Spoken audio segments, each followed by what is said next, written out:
Hello વિદ્યાર્થી મિત્રો, again welcome to in this video lecture. તો તમને લોકોને ખબર છે કે આપણે ચેપ્ટર નંબર 1 ચલાવી રહ્યા છીએ અને ચેપ્ટર નંબર 1 માંથી તમારે મોસ્ટ ઓફ આમ તો કહું તો MCQ જ નીકળશે, બટ રેર કેસમાં તમારે 2 માર્કનો ક્વેશ્ચન જે છે એ તમને પૂછી શકે. ઓકે, તો આપણે એની માટે પ્રિપેર રહેવું પડે કે મે બી તમને ઇક્વેશન જે છે 2 માર્ક પર પૂછાય પણ અને મે બી તમને 3 માર્કના તમને MCQ પણ પૂછે. ઓકે, તો ચેપ્ટર 1 જે છે એમાં આપણે અત્યારે વાત કરી રહ્યા છીએ ફંડામેન્ટલ ફોર્સિસ, એટલે કે મૂળભૂત બળ. તો મૂળભૂત બળો જે છે આપણી પાસે કેટલા છે? તો કે ભાઈ 4 મૂળભૂત બળો છે. તો અગાઉના વિડિયો લેક્ચરમાં આપણે ગુરુત્વાકર્ષણ બળ, પછી વિદ્યુત ચુંબકીય બળ અને સ્ટ્રોંગ ન્યુક્લિયર બળ એની વિશે આપણે ડિસ્કશન કર્યું હતું કે ભાઈ કોનું ક્ષેત્ર જે છે એ વધારે છે, કોનું ક્ષેત્ર ઓછું છે, કોણ એની કરતા ચડિયાતું છે, કોણ નબળું છે. ઓકે, તો આ ક્વેશ્ચન જે છે મારી ઘણા બધા MCQ પણ તમને નીકળી શકે છે અને એની કમ્પેરિઝન પણ થઈ શકે છે. તો લાસ્ટ આપણું જે બળ જે છે એ શું છે? વીક ન્યુક્લિયર બળ. તો વીક એટલે કે શું થાય? નબળું. ઓકે, અને સ્ટ્રોંગ એટલે કે પ્રબળ. તો ગયા લેક્ચરમાં આપણે સ્ટ્રોંગ ન્યુક્લિયર બળની વાત કરી હતી. ત્યારે મેં તમને કીધું કે ભાઈ ન્યુક્લિયસ જે છે એની અંદર પ્રોટોન અને ન્યુટ્રોન જે છે એ રહેલા હોય અને આપણો જે મહાન પાર્ટિકલ જે છે, મહાન કણ જે છે એટલે કે ભાઈ ઇલેક્ટ્રોન, ઈ બહારની ગતિ એટલે કે એની કક્ષામાં જે છે, ઓર્બિટમાં જે છે ઈ ગતિ કરતો હોય છે. ઓકે, તો આ વાત થઈ હતી સ્ટ્રોંગ ન્યુક્લિયર બળ વિશે. એટલે કે સ્ટ્રોંગ ન્યુક્લિયર બળ છે ઈ ક્યાં લાગે છે? તો ન્યુક્લિયસની અંદર. અને ન્યુક્લિયસમાં કયા બે ભાઈઓ રહેલા છે? તો કે પ્રોટોન અને ન્યુટ્રોન. અહીંયા જસ્ટ ખાલી દર્શાવ્યા છે પ્રોટોન અને ન્યુટ્રોન એક જ છે, પણ હકીકતમાં એવું નથી. ઘણા બધા પ્રોટોન પણ હશે અને ઘણા બધા ન્યુટ્રોન પણ હશે. એટલે કે પ્રોટોન પ્રોટોન, પ્રોટોન ન્યુટ્રોન અને ન્યુટ્રોન ન્યુટ્રોન વચ્ચે આ બળ લાગે છે. વિદ્યાર્થી મિત્રો, રિવાઇઝ એટલે કરાવું છું કે જો તમને સ્ટ્રોંગ ન્યુક્લિયર બળ આવડશે તો તમને વીક ન્યુક્લિયર બળ જે છે આસાનીથી તમને સમજાઈ જશે. એનું કારણ શું છે કે બંને બળ જે છે એ ન્યુક્લિયસ ઉપર ડિપેન્ડન્ટ છે, કે ન્યુક્લિયસમાં કઈ એવી પ્રોસેસ થાય છે કે જેના લીધે આ બંને બળ જે છે એની એન્ટ્રી થાય છે, જેના લીધે હું તમને રિવાઇઝ કરાવું છું. તો ન્યુક્લિયસની અંદર જે છે પ્રોટોન અને ન્યુટ્રોન રહેલા હોય છે. પછી હવે વાત કરવા જઈએ કે વીક ન્યુક્લિયર બળ જે છે ઈ ક્યારે ઉત્પન્ન થાય, ક્યારે બળ જે છે ઉદ્ભવે છે?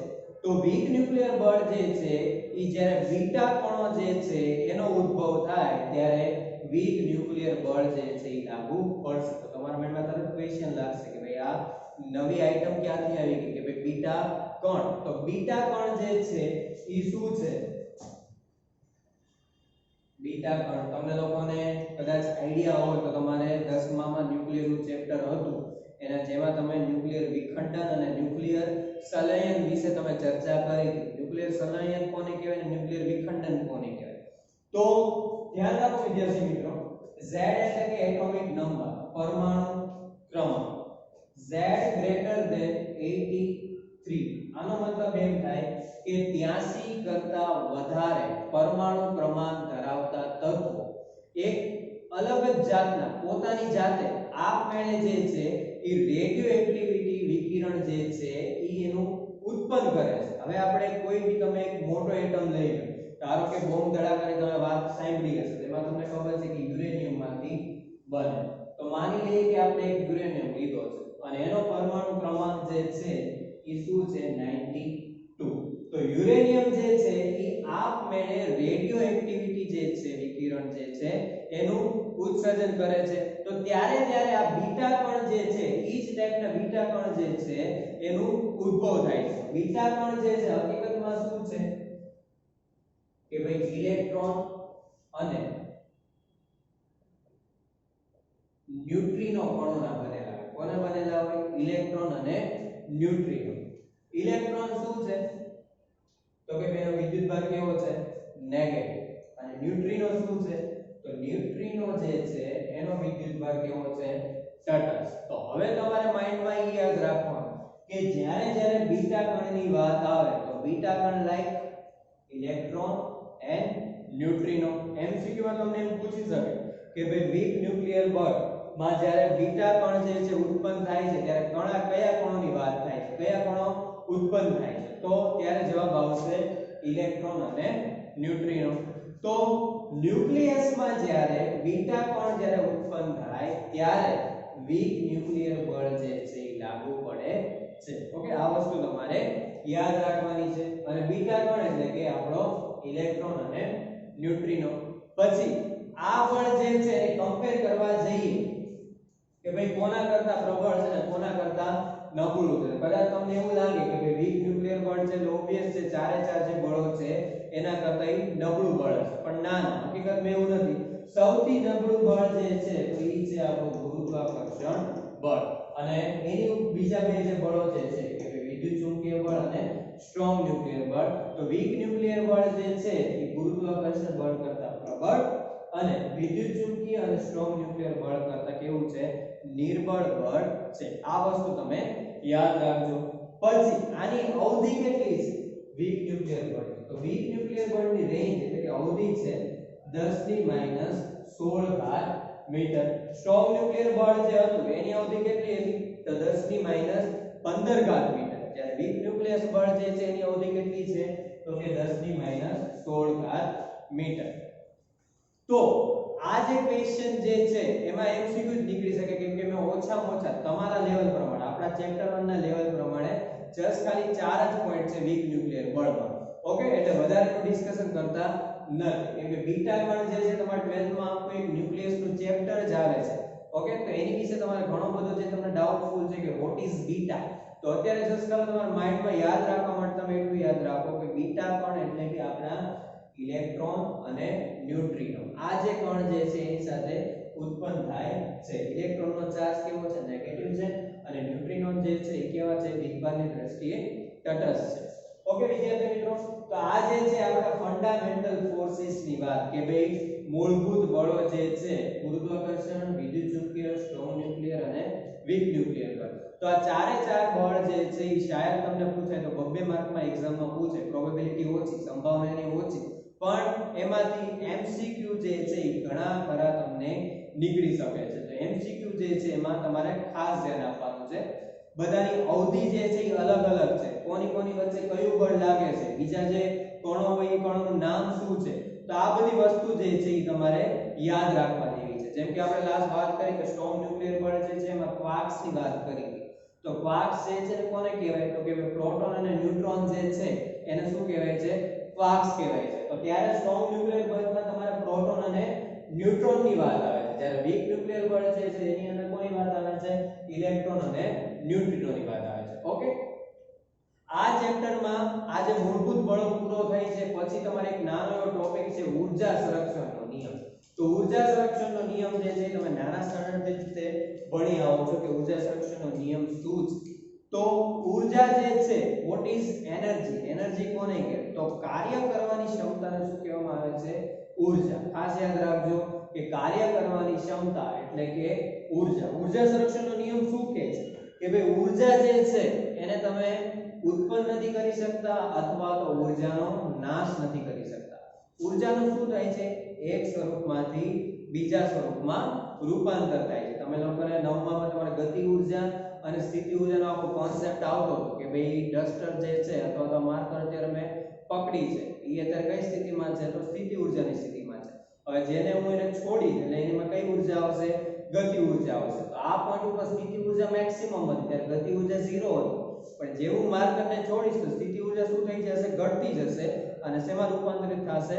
ગતિ ઊર્જામાં. આ જસ્ટ મેં તમને એક્ઝામ્પલ આપ્યું. એટલે ઊર્જા જે છે એક સ્વરૂપમાંથી બીજા સ્વરૂપમાં રૂપાંતરિત થાય છે. એને તમે ઉત્પન્ન નથી કરી શકતા અથવા તો તમે નાશ નથી કરી શકતા. બીજી વાત આવે છે એમાં એન્ડમાં કે દ્રવ્યમાન સંરક્ષણનો નિયમ. સંરક્ષણનો મીનિંગ થાય છે કોન્સ્ટન્ટ, લાઈક અચળ. ઓકે, એ વસ્તુ યાદ રાખો કે જેનો જથ્થો જે છે અચળ રહે એને આપણે એમ કહીએ છીએ કે ભાઈ એનું સંરક્ષણ થયું. તો દ્રવ્યમાન એટલે કે દળ. દ્રવ્યમાન સંરક્ષણનો નિયમ શું કહે છે કે કોઈ પણ રાસાયણિક પ્રક્રિયામાં પ્રક્રિયકો અને નિપજો જે છે એનું દળ કેવું રહે છે? અચળ રહે છે. તો તમને લોકોને ખબર જ છે કેમિસ્ટ્રીનો પોર્શન છે કે પ્રક્રિયક કોને કહેવાય અને નિપજ કોને કહેવાય. એક રાસાયણિક પ્રક્રિયા હું તમારી સામે લખું કે ભાઈ 2H2 plus O2 is gives to 2H2O. Okay, તો આ જે છે એને તમે પ્રક્રિયક કહો છો અને જે રિઝલ્ટ આપણને મળે છે એને તમે નિપજ કહો છો. તો અહીંયા તમે જો H2 કેટલા છે 4, O2 કેટલા છે 2. તો પ્રક્રિયકમાં તમે જોઈ લીધું શું છે H2 અને H2 કેટલા છે. નિપજમાં તમે જો 2H2O, તો H2 તમે જો કેટલા છે 4, તો પ્રક્રિયકમાં 4 છે 4 જ હતા. O એટલે કે ઓક્સિજન કેટલા છે 2, તો પ્રક્રિયકમાં કેટલા હતા 2. તો પ્રક્રિયક અને નિપજ જે છે બંનેમાં દળમાં કઈ ચેન્જ થયો તો કે ના. કોઈ બી રાસાયણિક પ્રક્રિયા લ્યો એમાં જ્યારે બેલેન્સિંગ પોર્શનની વાત આવે ત્યારે તમારે કોઈ પણ રાસાયણિક પ્રક્રિયામાં પ્રક્રિયક અને નિપજનું દળ જે છે કેવું રહેશે સમાન રહેશે. તો ઊર્જા સંરક્ષણનો નિયમ અને દ્રવ્યમાન સંરક્ષણના નિયમની આપણે ચર્ચા કરી.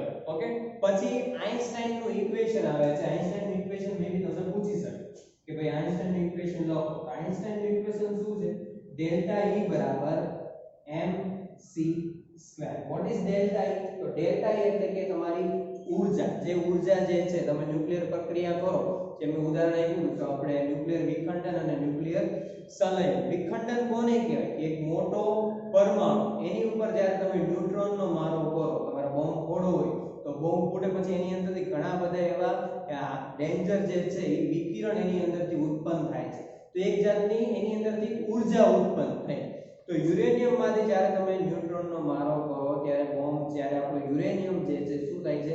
બ્લાસ્ટ થાય છે. એટલે એની અંદરથી એક વિકિરણ ઉત્પન્ન થાય છે. એ વિકિરણ એટલે કે આપણી ઊર્જા. તો આ જગ્યાએ તમારે ઊર્જા જે છે, સમતુલ્ય ઊર્જા જે છે એ કેટલી ઉત્પન્ન થઈ એ કેલ્ક્યુલેટ કરવું હોય તો તમારે આઇન્સ્ટાઈન નામના વૈજ્ઞાનિકે એક ઇક્વેશન આપેલું હતું કે ડેલ્ટા E બરાબર mc². ડેલ્ટા E બરાબર સમતુલ્ય ઊર્જા, m એટલે કે દળ અને c એટલે કે શૂન્ય અવકાશમાં પ્રકાશની ઝડપ. શૂન્ય અવકાશમાં પ્રકાશની ઝડપ કેટલી છે? કે 3 * 10^8 મીટર પર સેકન્ડ સ્ક્વેર. ઓકે, આની મદદથી તમે ઊર્જા જે છે એ તમે કેલ્ક્યુલેટ કરી શકો. તો વિદ્યાર્થી મિત્રો, ચેપ્ટર 1 ના મોસ્ટ ઓફ પોર્શન જે છે, મહત્વના જે પોર્શન જે છે એ આપણે અહીંયા કવર કર્યા છે. તો કે ફંડામેન્ટલ ફોર્સિસ, એના ચારે ચાર બળો વિશે આપણે ડિસ્કશન કર્યું. ઊર્જા સંરક્ષણના નિયમની આપણે વાત કરી, દ્રવ્યમાન સંરક્ષણના નિયમની વાત કરી.